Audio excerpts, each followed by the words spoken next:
ومن سيئات أعمالنا من يهده الله فلا مضل له ومن يضلل فلا هادي له ونشهد أن لا إله إلا الله وحده لا شريك له ونشهد أن سيدنا ومولانا محمدا عبده ورسوله صلى الله تعالى عليه وسلم تسليما كثيرا. أما بعد أعوذ بالله من الشيطان الرجيم بسم الله الرحمن الرحيم تعاونوا على البر والتقوى ولا تعاونوا على الإثم والعدوان. قال رسول الله صلى الله عليه وسلم أعظم النكاح بركة أيسره مؤونة. وقال عليه الصلاة والسلام للصائم فرحتان فرحة عند فطره وفرحة عند لقاء ربه أو كما قال رسول الله صلى الله عليه وسلم. صدق الله مولانا العظيم وصدق رسوله النبي الكريم ونحن على ذلك من الشاهدين والشاكرين. الحمد لله رب العالمين.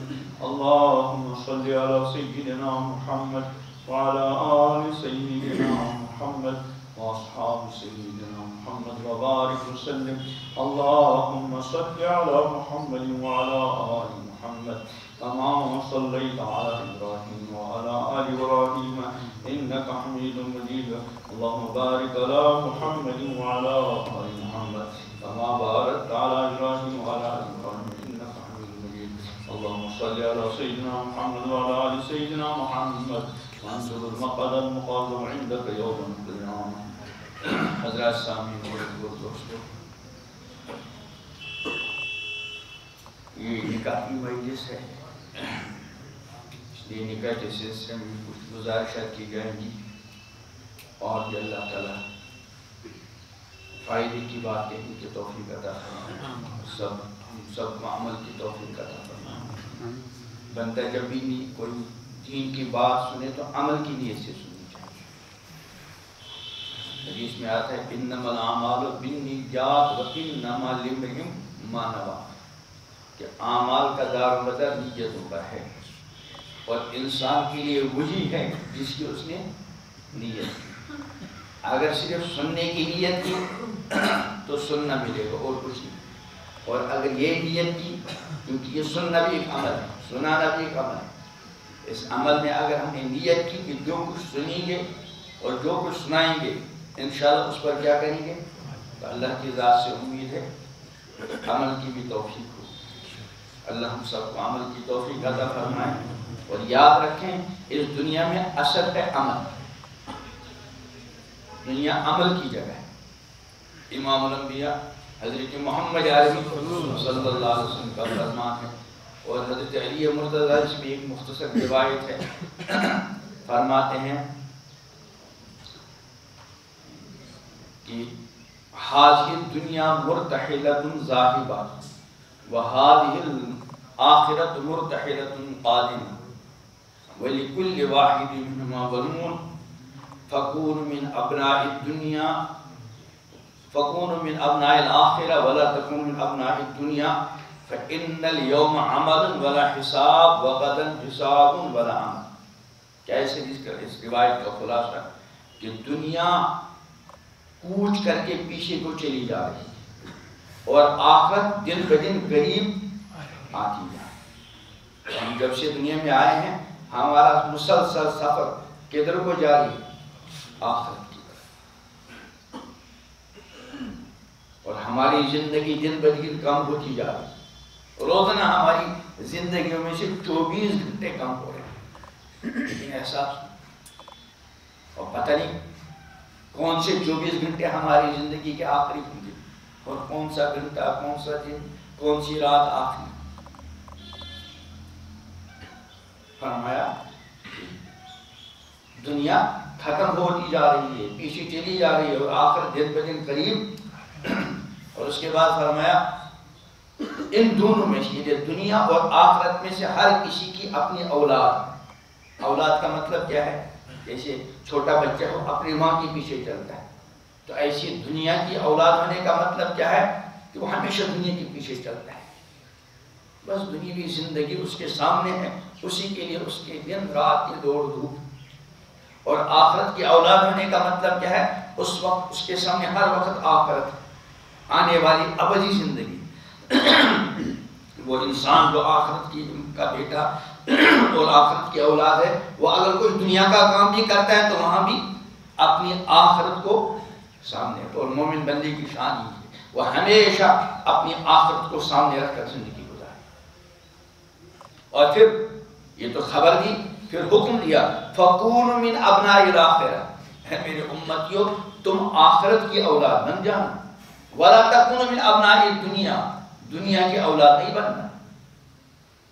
اور پھر وجہ بیان کر فرمائی فَإِنَّ الْيَوْمَ عَمَلٌ وَلَا حِسَابٌ، آج عمل ہے حساب، وَغَدًا حِسَابٌ وَلَا عَمَلٌ، اور کل سے ہماری کل مراد نہیں، جیسے آج سنیچر تو کل کیا ہے؟ اتوار، اور کل اتوار آئے گا تو وہ آج بن جائے گا، سوموار کیا بنے گا؟ کل۔ ہماری آج اور ہماری کل 24 گھنٹے کی، لیکن اللہ تعالیٰ کے یہاں اور امام الانبیاء حضرت محمد علیہ السلام نے جس کو آج اور کل فرمایا وہ 24 گھنٹے کی آج نہیں۔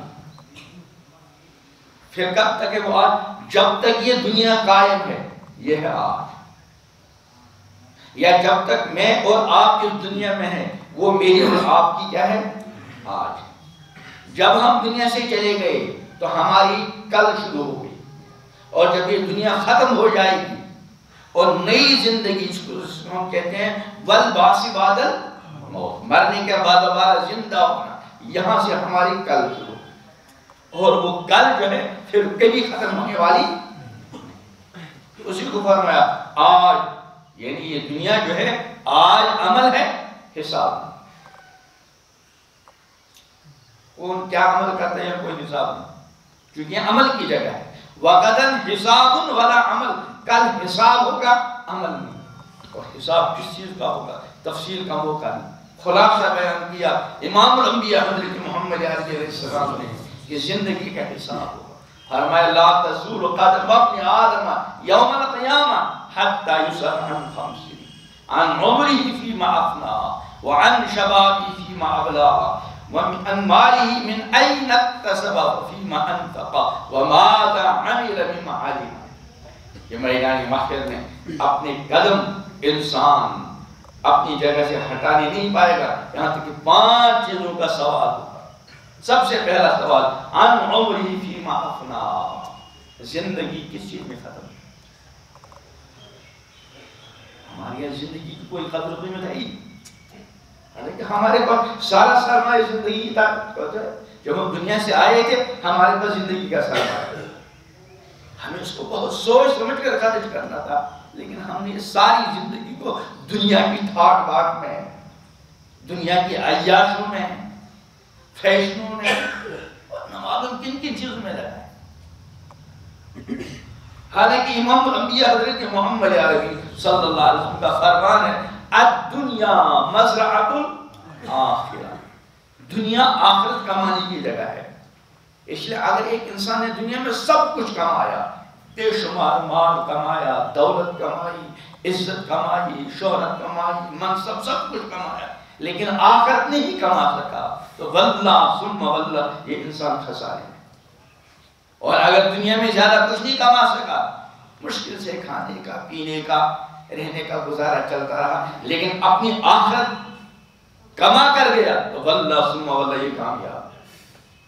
فرمایا کہ تو زندگی کا حصہ فیما اپنا کہاں ختم، کیا حاصل، وعن شبابی فیما ابلا، جوانی کہاں گئی، اور مال سے متعلق 2 سوال، من این اکتسب، کہاں سے کمائے، حلال حرام جائز ناجائز کا خیال رکھا کہ نہیں، وما فیما انفق، اور خرچ کہاں کیا، اور وماذا عمل بما علم، اور جو کچھ جانتے تھے عمل کے لیے۔ کس کو پتہ نہیں نماز فرض، اس کو معلوم نہیں کہ ہماری مائیں بہنیں بیٹیاں ان پر پردہ فرض ہیں،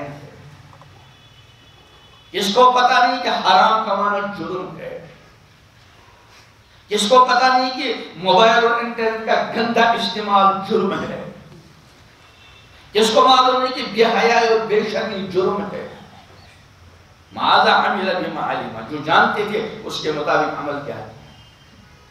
تو میں عرض کر رہا تھا ہم عمل کی نیت سے دین کی بات سنیں اور اپنا اصل کام عمل کو سمجھیں۔ میں نے قرآن مقدس کی ایک آیت پڑھی اور امام الانبیاء حضرت محمد عربی صلی اللہ علیہ وسلم کے دو مختصر ارشادات پڑھی۔ آیت کی مبارکہ کے اندر اللہ تعالیٰ حکم دیتے ہیں تعاون علی البر والتقوی ولا تعاونوا علی الاثم والعدوان، ایک دوسرے کی مدد کیا کریں، کس میں؟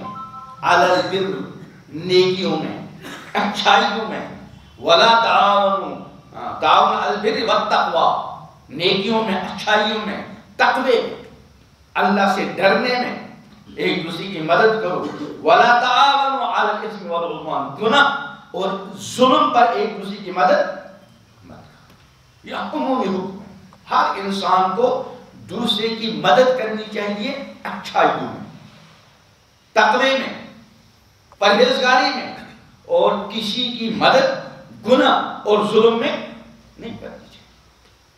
ہاں، شریعت کا ایک ضابطہ الاقرب فالاقرب، جو جتنا قریب ہوگا اس کا زیادہ حق ہے۔ ظاہر بات ہے ہمارے سب سے قریب ہماری اولاد ہے، ہمیں ان کو نیکیوں اور تقوی کے کام میں مدد کرنی چاہیے۔ اب یہ تفصیلی مضمون ہے، اس وقت اس کا موقع نہیں۔ مثلا ہم کو بچے پڑھانے ہیں، ہم کو بچے پڑھانی ہیں، تعلیم وقت کی ضرورت ہے، تو ان بچوں کو کچھ ہدایات ہیں۔ ایک ہی یہ پڑھنا پڑھانا محض روزگار کے لیے نہیں، پیٹ پالنے کے لیے نہیں، تعلیم کسی بلند مقصد کے لیے۔ آج تعلیم کا مقصد میں پیٹ کا مسئلہ بن گیا، اسی لیے تعلیم پڑھ کر بعض مرتبہ اپنا پیٹ پالنے کے لیے دوسرے کا پیٹ کاٹ دے، کیونکہ نیت ہی یہ پیٹ پالنے کی۔ اپنے بچوں کو یہ سبق دیں کہ بیٹا تم پڑھو اس جذبے کے ساتھ کہ میں کچھ نہ کچھ انسانیت کے کام آؤں، جس نیت سے آدمی پڑھے گا وہ کام ہوگا۔ تو یہ سبق سکھ رہے ہیں اپنے بچوں کو، اپنی بچیوں کو کہ اس غرض سے پڑھو تاکہ انسانیت کے کام آئے۔ پھر اپنے بچوں کو اس انداز سے ایسی جگہ پڑھائیں جہاں ان کا خدا نخواستہ ایمان متاثر۔ اپنے بچوں کے لیے گھر کے اندر، سکول کے اندر، کوچنگ سینٹر کے اندر ایسا ماحول مہیا کریں اور ایسے ماحول میں ان کو پڑھائیں جہاں خدا نخواستہ ان کی عادات بری نہ ہوں، اچھی عادات ملیں۔ آج کل نشہ اور چیزوں کا بے حد استعمال ہو رہا ہے اور اچھے لوگ جا رہے ہیں، اور جب کوئی بچہ کوئی بچی ان نشہ اور چیزوں کے اندر مبتلا ہو گئے تو اس کی دنیا بھی گئی اور دین کو آخرت بھی، کیونکہ عقل ہی نہیں رہتی۔ کتنے ماں باپ ایسے ہیں کہ جب ان کے بچوں کو اور ان کی بچیوں کو نشے کی عادت پڑ گئی، اب وہ ماں باپ اپنی اولاد کے لیے دعائیں کرتے ہیں کہ ان کی جلد موت آ جائے۔ کون بچہ اپنی اولاد کے لیے دعا کرتا ہے؟ کون والدین اپنے بچوں کے لیے دعا کرتا ہے؟ لیکن اس نشے کے بعد حالت ایسی ہو جاتی ہے، اپنے والدین کا گھر بار اٹھایا، اس میں والدین بھی قصوروار ہیں، جو اپنے بچوں پر نظر نہیں رکھتے، اپنی بچیوں پر نظر نہیں رکھتے کہ ہمارے بچوں اور ہماری بچیوں کا اٹھنا بیٹھنا ان کے ساتھ، غلط قسم کے لڑکوں کے ساتھ، غلط قسم کے لوگوں کے ساتھ نہیں۔ یاد رکھیں امام الانبیاء حضرت محمد علیہ السلام نے زندگی کے ہر شعبے میں ہماری رہبری فرمائی۔ فرمایا المرء علی دین خلیلہ، انسان اپنے دوست کے طریقے پر ہوتا ہے۔ فلینظر من یخالل، اس نے کسی کو دوست بنانے سے پہلے سوچے میں کس کو دوست بنا رہا، اگر میں نے اس کا ساتھ اٹھنا بیٹھنا رکھا تو میری زندگی پر اثرات کیا پڑیں گے۔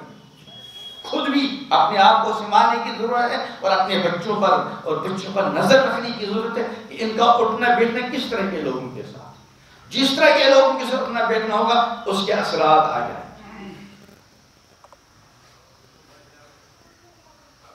اس لیے قرآن مقدس کی جگہ جگہ اس چیز کو بیان کیے. ایک جگہ ارشاد فرمایا کہ بعضی دوستیاں اس کا نتیجہ آخرت میں ہوگا کیا؟ فرمایا وَيَوْمَ يَعَضُّ الظَّالِمُ عَلَى يَدَيْهِ وَيَقُولُ يَا لَيْتَنِي اتَّخَذْتُ مَعَ الرَّسُولِ سَبِيلًا. جس دن انسان اپنے دانتوں سے اپنے ہاتھوں کا گوشت نوچے گا اور کہا یا لیتنی اتخذت مع الرسول سبیلا، اے کاش کہ میں نے پیغمبر کا راستہ اپنایا ہوتا. پیغمبر کا راستہ ایمان کا راستہ، شرم و حیا کا راستہ، تقوی کا راستہ، پرہیزگاری کا راستہ، انسانیت کے کام آنے کا راستہ، پڑوسیوں کے ساتھ اچھے سلوک کا راستہ، بڑوں کے احترام کا راستہ، چھوٹوں کے ساتھ شفقت کا راستہ. اس کے بعد کیا کہے گا؟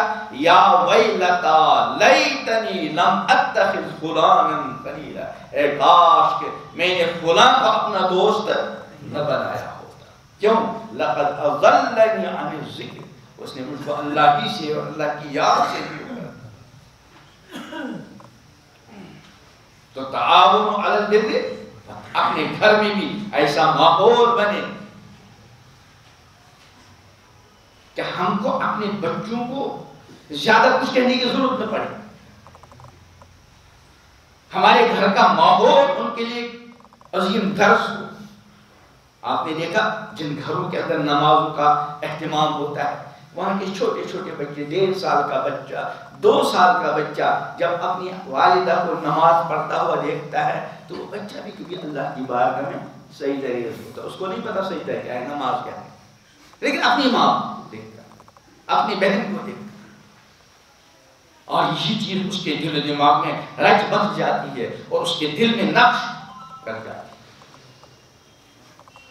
اور آج کل کیا ہے ہمارے گھروں میں یہ جو موبائل آ گیا اس نے بڑی تباہی مچا دی. پہلے زمانے میں مائیں اپنے بچوں کو سلاتی تھی تو اللہ اللہ اللہ، اس کا نتیجہ کیا ہوتا تھا؟ ہمارے بچے کی جو زبان کھلتی اس کی زبان سے پہلا لفظ کیا نکلتا؟ اللہ. اور پھر مائیں اپنے بچوں کو کچھ اچھی کہانی، اچھے قصے، اچھے لوگوں کے حالات سناتے تو ان بچوں کے دل و دماغ میں نقش ہوتا تھا. آج وہ سب چلا گیا. آج اتنا بڑا 8-9 انچ کا موبائل آ گیا ماں کے ہاتھ میں. اب وہ بچے کو چپ کرنے کا کام، بچے کو سلانے کا کام، بچوں کو کھلانے کا کام سارا کس سے کرتے ہیں؟ موبائل کے ذریعے. اب جو بچے نے شروع سے اسی چیز کو دیکھا تو اس کے دل و دماغ میں یہی چیز رچ بس جائے گی. چیز نہ تعاون علی البر والتقوی ولا تعاونوا علی الاثم، گناہ کے کام پر مدد نہ کریں. یہ جو ہم نے بچوں کے ہاتھ میں موبائل پکڑا دیا تو گناہوں کے کام پر مدد کر رہا ہے. اور اس موبائل کے کیا کیا اثرات پڑ رہے ہیں آپ مجھ سے بھی زیادہ باخبر ہیں. میں نے امام الانبیاء حضرت محمد عربی علیہ السلام 2 مبارک حدیثیں پڑھی. ایک کا تعلق تو نکاح سے ہے اور دوسرے کا تعلق روزے سے. لیکن وہ جو روزے والی حدیث ہے اس کو میں نکاح کے لیے استعمال پیش کیا کرتا ہوں. حدیث کا خلاصہ کیا ہے؟ للصائم فرحتان، روزے دار کے لیے 2 خوشیاں. کیا کیا؟ فرحت عند فطری، ایک خوشی ہوتی ہے جب بندہ افطار کرتا ہے، دن بھر کا بھوکا پیاسا، جب رات کو افطاری کا وقت آتا ہے مغرب کے تو اس کی خوشی ہوتی ہے. اور جتنا اس کو دن بھر بھوکا اور پیاسا رہنا پڑا اور جتنا اس کو دن بھر تھکاوٹ ہوئی، اسی اعتبار سے اس کو افطاری کا وقت کیا ہوتی ہے؟ خوشی. اور دوسری خوشی ہوگی عند لقاء ربہ، جب اپنے رب سے ملاقات کرے گا. روزے داروں کی الگ سے دسترخوان. اللہ تعالی ہم سب کو دونوں خوشیاں نصیب فرمائے. میں اس حدیث کے ضمن میں 2 باتیں عرض کیا کرتا ہوں. ایک بات والدین سے، گھر کے بڑوں سے، اور ایک بات ان بچوں سے، ان جوانوں سے، ان اپنی بیٹیوں سے جن کے بھی نکاح نہیں. وہ اس طرح سے کہ روزہ نام ہے 3 چیزوں سے رکنے کا. روزہ نام ہے 3 چیزوں سے رکنے کا. روزے کی نیت سے صبح صادق سے لے کر غروب آفتاب تک انسان کھانے سے رکے، پینے سے رکے اور ازدواجی تعلقات سے رکے. اور کس نیت سے رکے؟ روزے کی نیت سے. اگر نیت نہیں ہے تو روزہ نہیں. اگر کسی نے صبح صادق سے لے کر غروب آفتاب کو نہ کھایا نہ کچھ پیا، اس کے بعد یہ تعلق کا، تو اس کا نام روزہ. روزے کی نیت کہ وہ دن بھر کھاتا رہا، یہ بھی روزہ نہیں. تو روزے کے لیے دو چیزیں، ایک تو روزے کی نیت ہو، اور صبح صادق سے لے کر غروب آفتاب تک نہ کچھ کھائے نہ کچھ پیے اور شادی شدہ تو ازدواجی تعلقات قائم نہ کرے. اس کا نام کیا ہے؟ روزہ. اب جب غروب آفتاب ہو گیا تو جو ہم جیسے لوگ ہیں شادی شدہ، ہماری اوپر سے 3 پابندیاں اٹھ گئی. صبح صادق رات بھر کے لیے کھانے کی پابندی بھی اٹھ گئی، اور پینے کی بھی، اور ازدواجی تعلقات. لیکن ہمارے جو بچے ہیں، ہماری جو بیٹیاں ہیں ابھی غیر شادی شدہ، ان سے کتنی پابندیاں اٹھ گئی؟ 2. کھانے کی اٹھ گئی اور پینے. اور جب عید کا چاند نظر آ گیا تو ہم سب کے لیے جو شادی شدہ ہے ان کے لیے 11 مہینے تک 3 پابندی اٹھ گئی. جب چاہیں کھائیں، جب چاہیں پئیں، جب چاہیں ازدواجی تعلقات قائم کریں. لیکن جو ہماری اولاد، ہمارے بچے، ہماری بیٹیاں بالغ ہیں لیکن ان کے ابھی نکاح نہیں ہوئے، ان کے اوپر سے کتنی پابندی اٹھ گئی؟ 2. کھانے کی اٹھ گئی، پینے کی اٹھ گئی، لیکن تیسری پابندی ان کی ہے. اس کو میں سمجھانے کے لیے عرض کرتا ہوں تعبیر اسی کہ گویا کہ ان کا روزہ بھی ہے، ایک طرح کو روزہ. اب ماں باپ کی ذمہ داری ہے اپنے بچوں اور اپنی اس بچوں کے روزوں کو زیادہ لمبا نہ کھینچیں.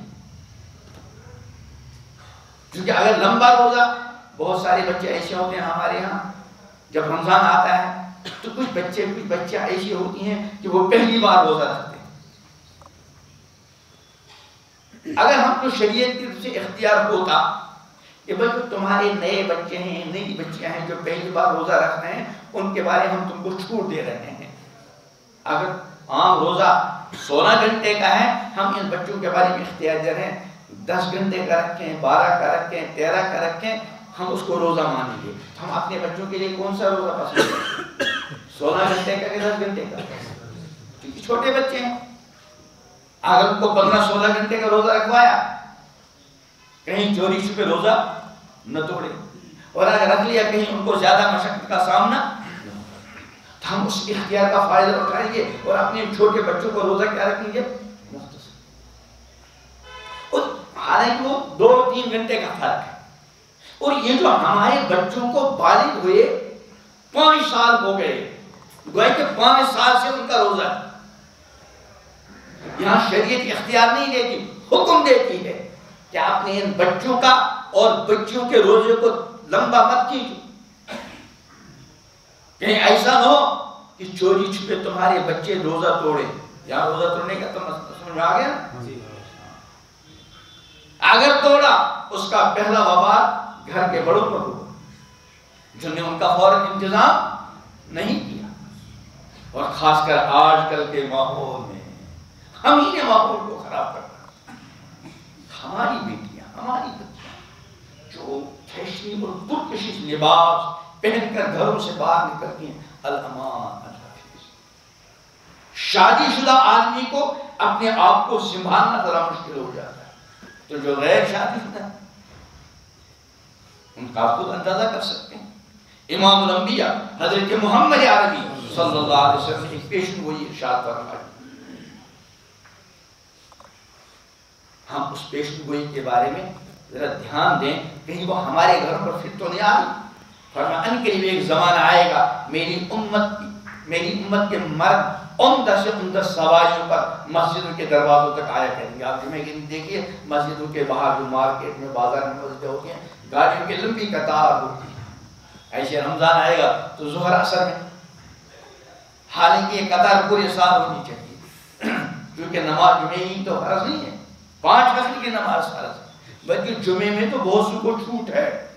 ہماری مائیں بہنیں بیٹیاں ان پر جمعہ فرض وہ اپنا ظہر پڑھ دیں.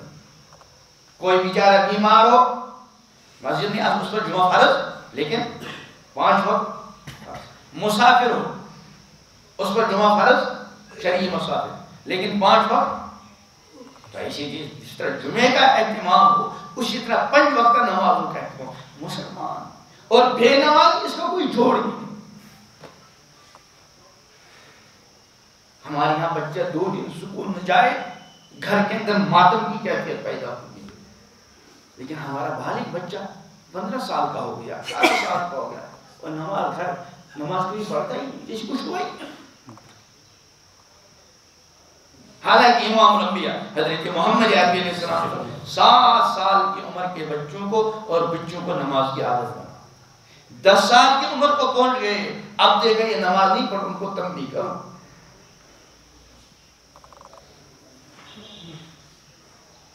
تو کیا پیشن گوئی فرمائی کہ ان قریب ایک زمانہ آئے گا میری امت کے مرد عمدہ سے عمدہ سواریوں پر سوار ہو کر مسجد کے دروازوں میں آیا کریں گے، لیکن گھریلو حال کیا ہوگا اس کو سنیے. فرمایا نساؤہم کاسیات عاریات، ان کے گھر کی خواتین لباس پہن کر ننگی.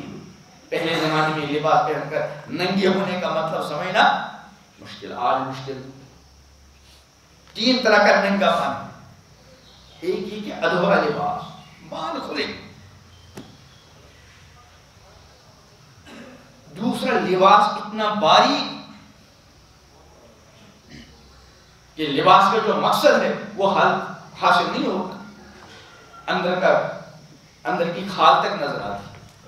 اور سب سے بڑا ننگا پن یہ لباس اتنا ٹائٹ اور چست، جسم کی بناوٹ ابھر کر آتی، یہ سارا ننگا پن. پر نساؤہم کاسیات عاریات، ان کی گھر کی خواتین لباس پہن کر ننگی. اور اتنا نہیں بلکہ فرمایا مائلات ممیلا، ادھر ہی سے دوسروں کی طرف مائل ہونے والی اور دوسروں کا اپنی طرف مائل. ہم سب کو سوچنا چاہیے کہ خدا نہ خواستہ ہماری ماں بہن بیٹی ہماری بہو پر یہ چیز فکر تو نہیں آ رہی. اگر آ رہی ہے تو ہم کو اپنی ذمہ داریوں کو نبھانا چاہیے. تو میں عرض کر رہا تھا کہ ایک تو ماں باپ کے ذمہ ہے اپنے بچوں کو، اپنے بچوں کا جو روزہ ہے سالہ سال کا روزہ، اس کو کم سے کم کرو اور فوراً اپنے بچوں کو اور اپنی بچیوں کا نکاح کریں.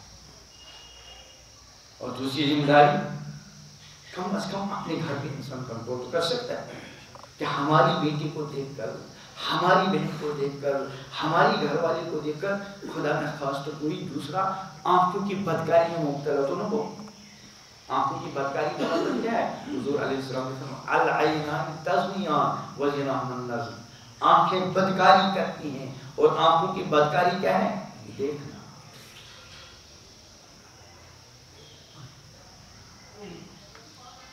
اور دوسری بات میں ان اپنے بچوں اور ان بچوں سے کہا کرتا ہوں جن کی بھی شادیاں نہیں، ان کو اس طرح سمجھانے کی کوشش کرتا ہوں.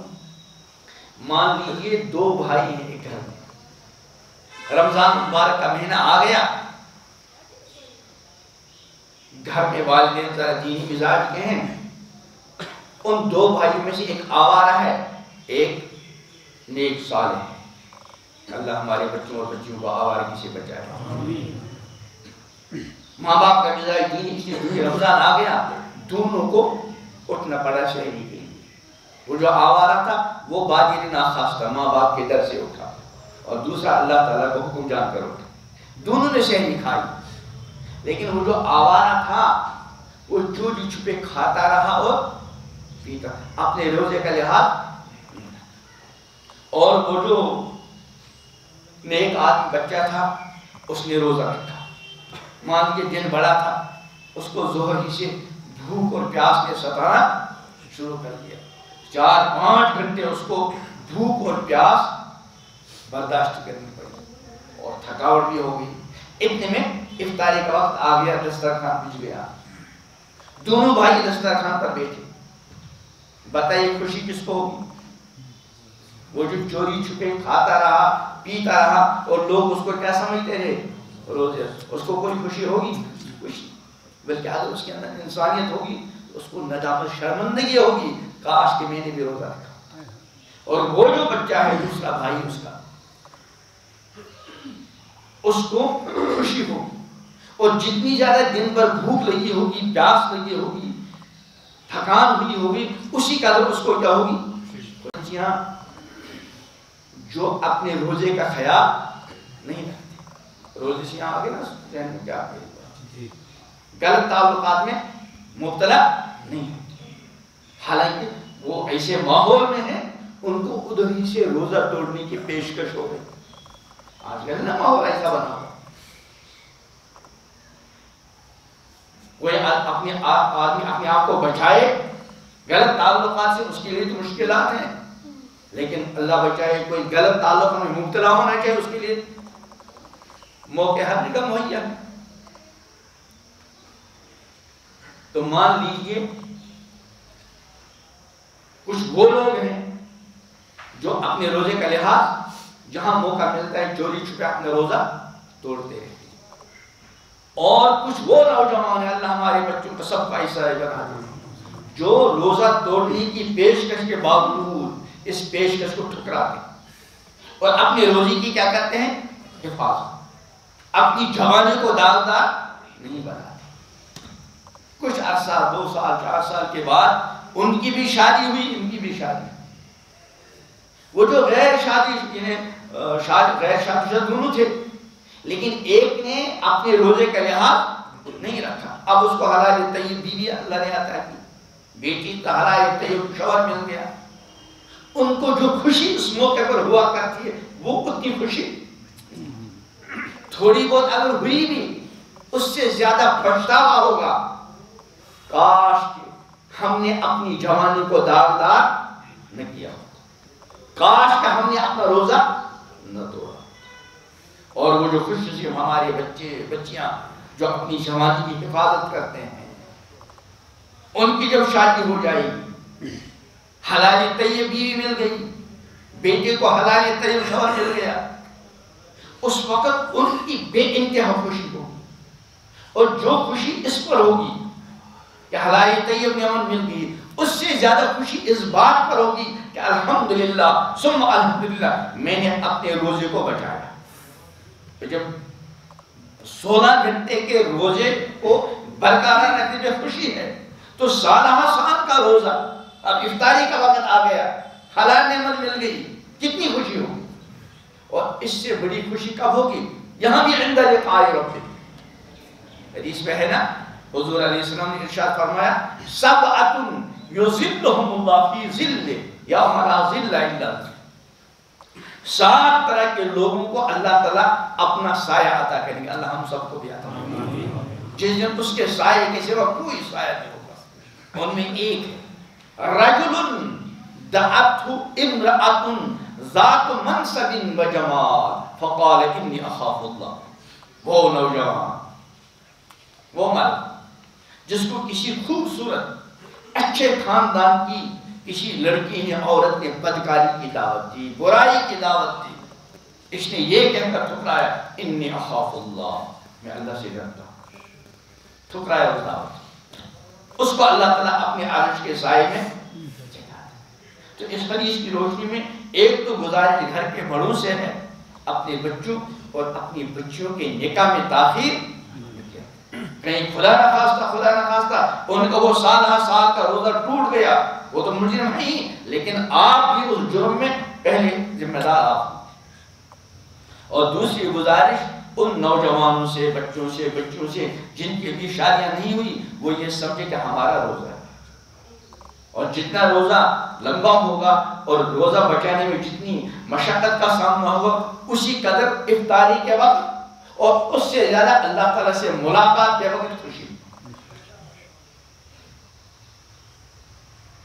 ایک اور حدیث میں نے امام الانبیاء حضرت محمد علیہ السلام کی نکاح کے سلسلے میں پڑھی، کیا اعظم النکاح برکتاً ایسرہما، سب سے زیادہ بابرکت نکاح ہوا ہے جس میں بار اور مشقت کیا ہو، کم سے کم،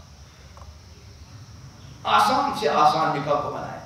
آج کل جو بچوں کو سالہ سال تک تڑپنا پڑتا ہے، بیٹیوں کو تڑپنا پڑتا ہے، اس کی وجہ کیا ہے؟ ہم نے نکاح کو بڑا مشکل بنایا، بڑا مشکل بنایا۔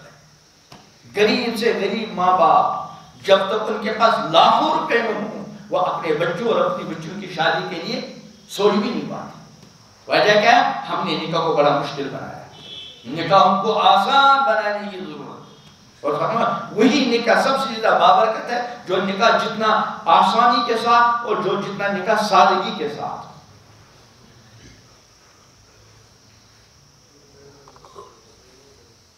امام الانبیاء حضرت محمد علیہ السلام کی حدیث ہے اعلنوا بهذا النکاح وجعلوا فی المساجد، نکاح کا اعلان کرو اور یہ نکاح مسجد میں کیا کرو۔ جب مسجد میں دیکھیے ہم ماشاءاللہ کافی لوگ ہیں، خود بخود نکاح کیا ہو گیا اعلان ہو گیا، اگر گھر میں ہوتا تو 5-6 آدمی ہوتے تو اعلان بھی ہو گیا، لیکن ہمارے یہاں نکاحوں کا اعلان کیسے ہوتا ہے؟ بے انتہا بے پردگی، گھروں میں روشنیوں کا جھنبیلا، ساری طرح پتہ نہیں یہاں تو مجھے پتہ نہیں وہ روشنی کی جاتی نہیں کی جاتی، اور دنیا بھر کی بے پردگی ہے۔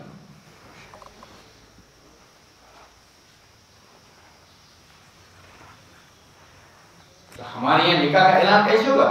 مسجد میں، اللہ کا گھر ہے، رحمت کا گھر، اس کا اہتمام کیا گیا، نکاح ہو گیا۔ اب نکاح کی وجہ سے میاں بیوی کے کچھ حقوق ہوتے ہیں، کچھ حقوق بیوی کے مرد پر ہوتے ہیں اور کچھ حقوق مرد کے بیوی پر ہوتے ہیں۔ بس ان کا خلاصہ عرض کر کے اپنی بات مکمل کروں گا۔ سب سے پہلا حق جو بیوی کا شوہر پر ہے وہ ہے مہر۔ یہ مرد پر کیا ہے؟ بیوی کا حق ہے۔ آج کل الحمدللہ شاید یہاں بھی مہر کا لین دین ہاتھوں ہاتھ ہوتا ہے کہ ادھار رکھتے ہیں، کیا ہے یہاں کا؟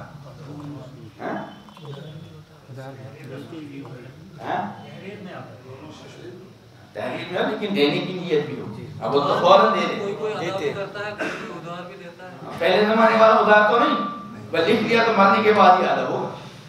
یاد رکھیں کسی کا جو حق ہوتا ہے یا تو یہاں ادا کرنا پڑے گا یا وہاں، آسان کہاں ہے؟ ہاں، یہ بیوی کا بھی حق ہے۔ جب کوئی انسان مر جاتا ہے نا تو مرنے کے بعد سب سے پہلے اس کا کفن دفن، اس کے مال میں سے، اس کے بعد دیکھیں اس کا کوئی قرضہ تو نہیں، اگر قرضہ ہے تو پھر پہلے کیا ادا کریں گے؟ قرضہ۔ اگر اس قرضے کی ادائیگی میں مرنے والے کا مکان بھی بیچنا پڑا تو وہ بیچیں گے، قرضہ ادا کریں گے۔ اس قرضے میں یہ بھی دیکھنا ہے اس نے اپنی بیوی کا مہر ادا کیا ہے کہ اگر نہیں ادا کیا ہے تو ادا کرے فوراً اس مال میں سے، اور اگر وہ بیچاری بیوی پہلے ہی چلی گئی اور مرد نے مہر ادا نہیں کیا تب بھی ادا کرنا پڑے گا، اور ادا کس کو کرے گا؟ یہ دیکھیں کہ کسی عالم سے پوچھ کر جس وقت اس کی بیوی مر گئی تھی اس کے وارثوں میں فلاں پہلا وارث تو یہ ہے شوہر، ماں باپ کون کون ان تک وہ پہنچائے، تو بہرحال مہر کی ادائیگی کا حد تک امکان اہتمام ہونا چاہیے۔ دوسرا حق ہے نان نفقہ، کھانا پینا لباس رہائش، یہ ساری ذمہ داری شادی کے بعد رخصتی کے بعد شریعت نے کس کے ذمہ رکھی؟ شوہر کی، اپنی بیوی کے کھانے کا پینے کا رہنے کا لباس کا سارا، جہاں تک لباس کا کھانے پینے کا اس میں اتنا مسئلہ نہیں ہوتا، لیکن رہائش کے مسئلے میں کبھی کبھی پریشانیاں ہوتی۔ وجہ کیا ہے؟ ہم یہ سمجھتے ہیں امنن جب ہمارے گھر میں کوئی کسی کی بیٹی بہو بن کر آ گئی ہمارے گھر میں ایک نوکرانی کا اضافہ ہو گیا۔ یاد رکھیے جو بیٹی ہمارے گھر میں بہو بن کر آ گئی وہ ہماری گھر کی نوکرانی نہیں ہے۔ بیٹی ہمارے گھر میں بہو بن کر آ گئی اس کو چاہیے کہ اپنے شوہر کے ماں باپ کو اپنے ماں باپ کی طرح سمجھے، ان کی خدمت سادہ سمجھ کر کر لے، لیکن شوہر ان کو شرعاً قانوناً مجبور نہیں کر سکتا کہ میرے ماں باپ کی خدمت آپ کو کرنی پڑے گی، نہیں کر سکتا۔ چاہے کہ گھر کے کام اور باہر کے کام، یہاں تک مجھے پتا نہیں کھیتی میں جانا وہاں بھی عورت جائے گی، گائے کا دودھ نکالنا وہ بھی عورت کرے گی، گائے کا گوبر نکالنا وہ بھی عورت کرے گی، نہیں۔ اگر وہ بیوی کل کہتی ہے کہ بھائی میں اس گھر میں نہیں رہنا چاہتی، ساس اور بہو کا جھگڑا تو پتہ نہیں یہاں ہوتا ہے نہیں ہوتا، ساس بہو کا جھگڑا رہتا ہے نا، اکثر و بیشتر زیادتی کن کی ہوتی ہے؟ ہاں ساس ہوتی۔ میں بھی کسی کو کہہ رہا تھا کہ فلاں نے کہا یہ بہو بڑی خطرناک ہوتی ہیں اور میں اکثر یہ کہا کرتا ہوں ساس زیادتی کرتی ہے، اور اس کی وجہ بھی کیا ہوتی ہے؟ اگر وہ عورت پڑھی لکھی ہو، افسر ٹائپ کی رہی ہو، اب جو ہے افسر ریٹائرمنٹ برا نہیں مانا افسر ہو، افسر جب ریٹائر ہوتا ہے نا، چونکہ اس کو افسری کی عادت ہوتی ہے، یہ جاتی نہیں. مثلا میں مدرسے کا ذمہ دار ہوں، شروع سے ڈانٹ ڈپٹ کی عادت ہے. اگر میں مدرسے کا محترم بھی رہوں تب بھی کوئی نہ کوئی ڈانٹ ڈپٹ کے لیے. تو ایسے جو افسر ہوتا ہے اس کی افسری کی عادت ہے. اب مردوں کے لیے تو ریٹائر ہونے کے بعد افسری کا موقع ہوتا ہے. مسجد میں انتظامیہ بن گئی، وہ جو ریٹائر ہوتے ہیں اکثر یہ لگتے ہیں اس میں. ایک تو بن گیا چیئرمین، دوسرا بن گیا سیکرٹری، تیسرا کیا بن گیا؟ خزانچی.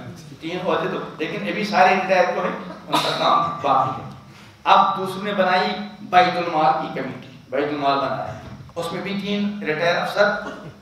ہر جگہ نہیں ایسا ہوتا ہے. اب 3 تو ابھی 3 بج گئے، تو ان وہ کفن دفن کی کمیٹی، پتہ نہیں یہاں ہے کفن دفن کی کمیٹی ہے، اس میں بھی 3 ہو گئے. اتنے ہوتے ہیں محلے میں ریٹائر. لیکن جو عورت ہے یہ ریٹائر ہوگی، یہ کہاں افسر ہے؟ مسجد کی انتظام میں اس کو جگہ نہیں دیں گے، بیت المال بھی نہیں اور کفن دفن بھی نہیں. یہ ساری افسری کس پر چلاتی ہے؟ اپنی اس بہو پر. وہ بیچاری 6 مہینے سال اس کی افسری برداشت، آخر کرتی کب تک؟ اس نے شوہر سے کہہ دیا بھائی مجھے افسری میں تھک گئی اس کو برداشت کرتے کرتے، مجھے الگ رکھو. شوہر کی ذمہ داری ہے اس کے لیے الگ انتظام کرے. ماں باپ کا اپنا حق ہے، لیکن ماں باپ کی وجہ سے بیوی کے ساتھ ظلم نہ ہو، اور بیوی کی وجہ سے ماں باپ کی حق تلفی. ماں باپ کی آپ خدمت کرتے رہیں، بیوی کو آپ مجبور نہیں کر سکتے. تو یہ جو کہا بہو کی ساس کی اکثر زیادتی ہوتی ہے، ہمارے ایک دوست نے ایک اچھی بات کہی کہ آج تک کسی ساس کو آپ نے خودکشی کرتے ہوئے سنا ہے کہ فلاں ساس نے اپنی بہو سے تنگ ہو کر کیا کر لی؟ خودکشی. دیکھا کبھی؟ لیکن بہت ساری بہو ایسی ہیں، آتا ہے اخبارات میں اور نیٹ میں کہ فلاں جگہ بہو نے جو ہے ساس سے تنگ ہو کر کیا کر دی؟ خودکشی. تو دوسرا حق شوہر پر اپنی بیوی کا کھانا پینا، اس کی رہائش اور لباس. اور تیسرا حق ہے حسن معاشرہ، اپنی بیوی کے ساتھ بڑے اچھے انداز سے پیش آئے.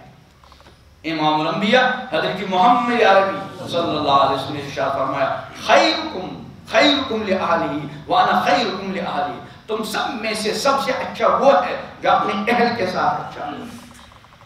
اور ساتھ ہی فرمایا وانا خیرکم لأہلی، میں تم سب میں سے زیادہ اچھا ہوں اپنے اہل کے ساتھ. امام الانبیاء حضرت محمد عربی علیہ السلام اپنی ازواج مطہرات کا بڑا لحاظ رکھتے تھے، انتہائی ہمدردی اور بڑے اچھے انداز سے پیغمبر کریم علیہ السلام ازواج مطہرات کے ساتھ پیش آتے ہیں.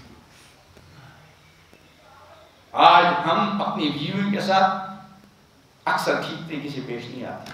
یہ وجہ ہے کہ دوسروں کو ہماری عورتوں کے بارے میں بات کرنے کا موقع ملتا ہے، ہمارا بھی اس میں قصور ہوتا ہے. بہت ساری بیویوں پر انتہا سے زیادہ ظلم ہوتا ہے. مرد کو چاہیے کہ اپنی بیوی کے ساتھ ہمدردی کا خیر. دیکھیے ایک عورت، ایک لڑکی جب اس کی شادی ہوتی ہے، وہ اپنے ماں باپ کو، اپنے بھائیوں کو، اپنے قبیلوں کو چھوڑ کر اپنے آپ کو کس کے حوالے کرتی ہے؟ شوہر. شوہر کو چاہیے کہ اپنی بیوی سے اس انداز سے پیش آئے کہ وہ سب کچھ اپنے شوہر کو سمجھ لے. اگر کبھی وہ میکے گئی اس کو یہ انتظار رہنا چاہیے کہ کب میں جلدی اپنے شوہر کے پاس پہنچ جاؤں. لیکن اکثر ایسا ہوتا ہے کہ جس دن یہ بیوی شوہر کے گھر سے اپنے میکے میں والدین کے یہاں گئی، وہ چند دن اس کو ذرا اطمینان سکون کے مل جاتے، اور جو ہی وہ اپنے میکے یہاں سے سسرال کی طرف جانے لگی اس کو فوراً چکر آنے لگا کہ اب کیا ہوگا. تو فرمایا تم سب میں سے بہتر وہ ہے کہ اپنی بیوی کے حق میں کیا ہو، بلکہ آپ نے وصیت فرمائی استوصوا بالنساء خیرا. میری امت کے مردوں میری طرف سے وصیت کو قبول کرو، عورتوں کے ساتھ اچھے سلوک. حضور کی وصیت، آپ کے والد نے، آپ کے کسی بڑے نے اپنے کسی دوست یا پڑوسی کے ساتھ اچھے سلوک کی وصیت کی ہو تو آپ اس کا کتنا لحاظ رکھیں. اور یہاں امام الانبیاء حضرت محمد علیہ السلام نے سارے امت کے مردوں کو وصیت کی ہے کہ میری طرف سے وصیت قبول کرو، اپنی بیویوں اور عورتوں کے ساتھ اچھائی کی، اور سفارش فرمائی یہ عورت جو ہے یہ پستی سے پیدا ہوئی ہے، اس کے اندر کچھ نہ کچھ ٹیڑھا پن رہے گا، اگر تم نے اس کو بالکل سیدھا کرنا چاہا یہ سیدھی ہونے والی، اگر زیادہ زور لگایا تو کیا ہوگا؟ ٹوٹ جائے گی، سیدھی نہیں ہوگی۔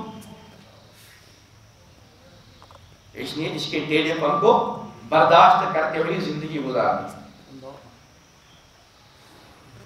ہمارے ایک بزرگ تھے، وہ فرماتے تھے بیوی اگر کبھی ٹیڑھا پن دکھلائے تو کوئی تعجب کی بات، اس کی فکر میں ٹیڑھا پن، اگر کبھی سیدھا پن دکھلائے تو تم کو تعجب ہونا چاہیے۔ اس کو مثال سے سمجھو، ایک چھوٹا سا بچہ 3 سال کا، وہ اگر بچوں والی حرکت کرے ہم کو تعجب ہوگا، جو بچہ ہے وہ تو بچوں والی حرکت کرے گا، لیکن اگر کبھی بچے نے بڑی سمجھداری کی بات کی ہم کو کیا ہوگا؟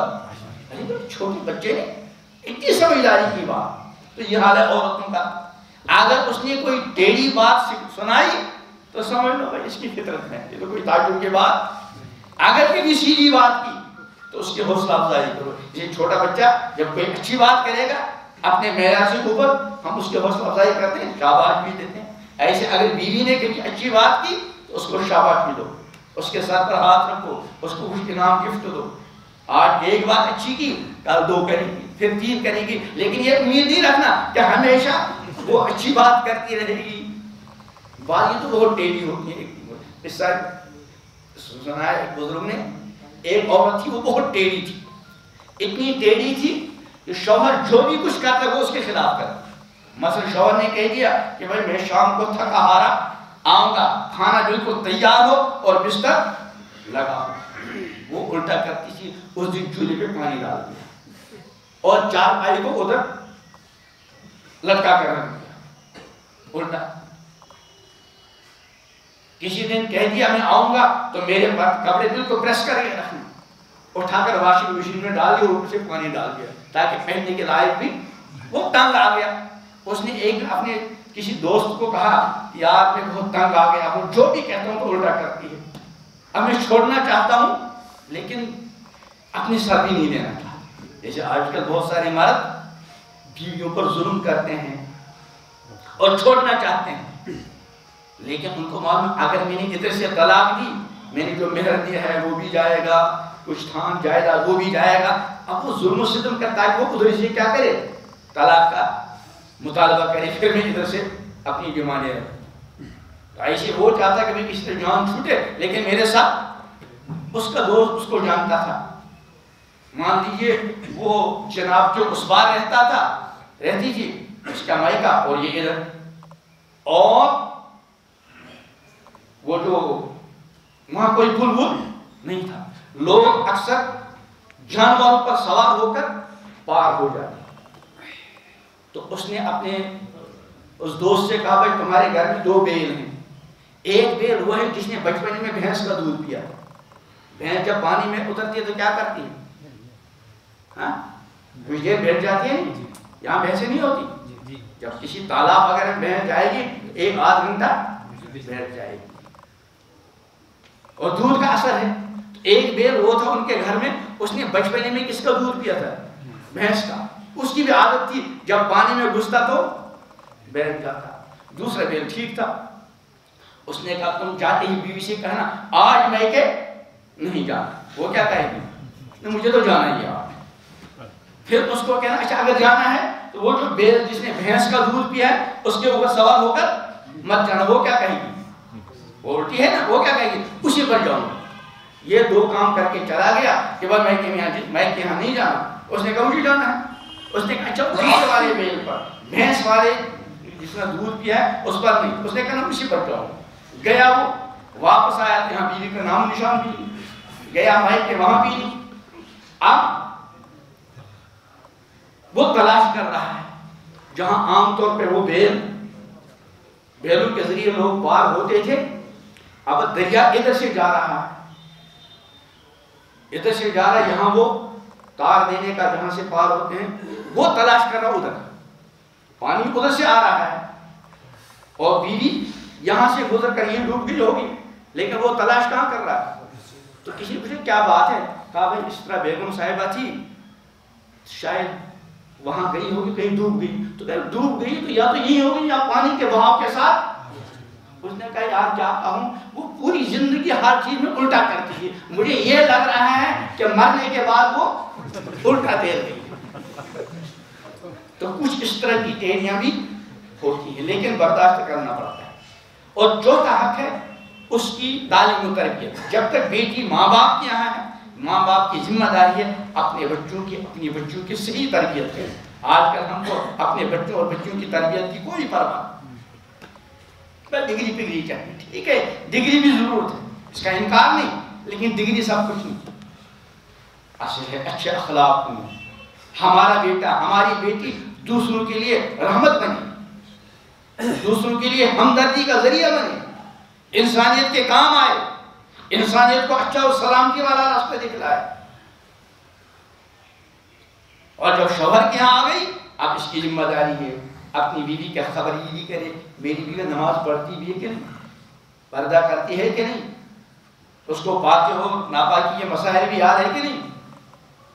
یہ تو دیکھتے نہیں، بس کھانا وقت پہ تیار ہونا چاہیے، گائے کا دودھ وقت پہ نکالے، کھیت میں وقت پہ جائے، یہ سارے کام. شوہر کے حقوق کا خلاصہ کیا ہے؟ شرعی حدود کے اندر ایک شوہر جو کچھ اپنی بیوی کو کہے، بیوی کی ذمہ داری اپنے شوہر کی کیا کرے؟ جائز معاملات میں، ناجائز معاملات میں امام الانبیاء حضرت محمد عربی صلی اللہ علیہ وسلم نے ارشاد فرمایا اگر میں دنیا میں ایک انسان کو حکم دیتا وہ دوسرے کے لیے سجدہ کرے تو پھر میں عورت کو حکم دیتا وہ کس کو سجدہ کرے. لیکن سجدہ کس کے لیے ہے؟ لیکن اس سے معلوم ہوا کہ بیوی کو شوہر کی اطاعت کرنی ہے. ایک حدیث میں آیا ہے الدنیا کلھا متاع، دنیا میں جو بھی کچھ ہے، مکان ہے، گاڑی ہے، سواری ہے، یہ ساری چیزیں فائدے کی. وہ خیر متاع الدنیا المرأۃ الصالحہ، بہترین فائدے کی چیز نیک خاتون. کون ہے مرأۃ صالحہ؟ جس میں 3 خوبیاں، بس اس پر بات مکمل کریں گے. پہلی خوبی کیا؟ جب شوہر اپنی بیوی کو دیکھے، جب دیکھے شوہر کو اپنی بیوی کو دیکھ کر خوشی ہو، اس کے لباس کو دیکھ کر خوشی، اس کے انداز گفتگو کو دیکھ کر خوشی، اس کے رہن سہن کو دیکھ کر خوشی، اس کی صفائی اور اخلاق کو دیکھ کر خوشی. لیکن یہاں الٹا ہوتا ہے. ہماری بیٹی بہو بننے کے بعد کوئی 1-2 مہینے تو ٹھیک ٹھاک رہے گی، اس کے بعد جو عمدہ سے عمدہ کپڑے زیورات ہوں گے وہ کہاں رکھے گی؟ لا کر. اب کب استعمال کرے گی؟ جب کسی خوشی اور غمی کی تقریب میں جانا ہوگا تو خوب بناؤ سنگار کے ساتھ. ظاہر بات ہے جس خوشی اور غمی کی تقریب میں گئی وہاں محرم زیادہ ہے کہ غیر محرم؟ محرم کہتے ہیں اس کو جس کے ساتھ شادی جائز ہو. اور لوگ میں چند مرد ہیں، باپ ہے، بھائی ہے، چچا ہے اور بھتیجا ہے اور بھانجا ہے، یہ تو محرم. باقی سب چچازاد پھوپھی زاد یہ سب کیا ہے؟ تو یہ جو بناؤ سنگار کر کے گئی دوسری جگہ تو کس کے لیے بناؤ سنگار کیا؟ غیروں کے لیے.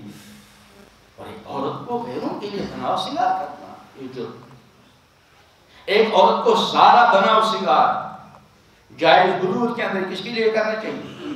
شوہر. لیکن اپنی بیٹیوں کو یہ تربیت کرتے ہیں.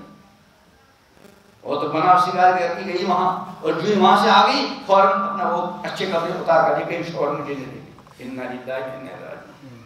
اس کا بہت برا نتیجہ ہوتا ہے.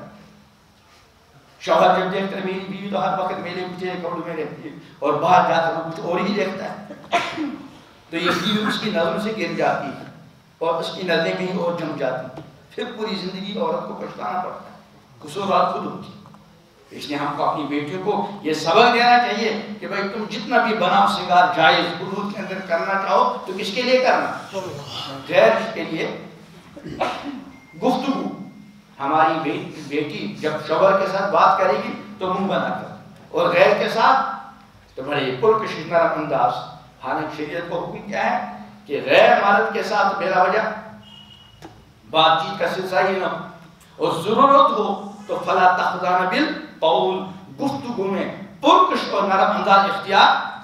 کیوں؟ فیطمع الذی فی قلبی مرض، جس کے دل میں بیماری ہوگی تمہاری پرکش اور نرم انداز سے گفتگو سے وہ مائل ہوگا، اس لیے وہاں روکھا پن، اور شوہر کے ساتھ بڑے پیار و محبت کے ساتھ۔ تو پہلی خوبی شوہر جو بیوی کو دیکھو تو اس کو خوشی، اور دوسری خوبی شوہر جب کسی کام کا حکم دے جائز کا تو فوراً اپنے شوہر کی کیا کرے، فرما کرتا ہے۔ اور تیسری خوبی یہ ہے کہ جب شوہر گھر سے باہر ہو تو شوہر کی امانت کی کیا کرے، حفاظت۔ امانت میں گھر کی 10 چیزیں، سب سے بڑی چیز کیا ہے، عورت کے اپنی ذات کے بارے میں اپنے شوہر سے خیانت، اور اس میں یہ بھی ہے کہ یہ عورت دوسرے مردوں کو اپنے آپ کو دیکھنے کا موقع فراہم کرتی ہے، یہ بھی شوہر کے ساتھ خیانت۔ اللہ تعالیٰ ان منتشر باتوں کو میرے لیے آپ کے لیے مفید و کارآمد بنائے، اور زندگی کے ہر شعبے میں امام الانبیاء حضرت محمد علیہ السلام کے مقدس ارشادات اور آپ کی مبارک ہدایات پر عمل کی توفیق۔ بچی کے طرف سے کون ہے؟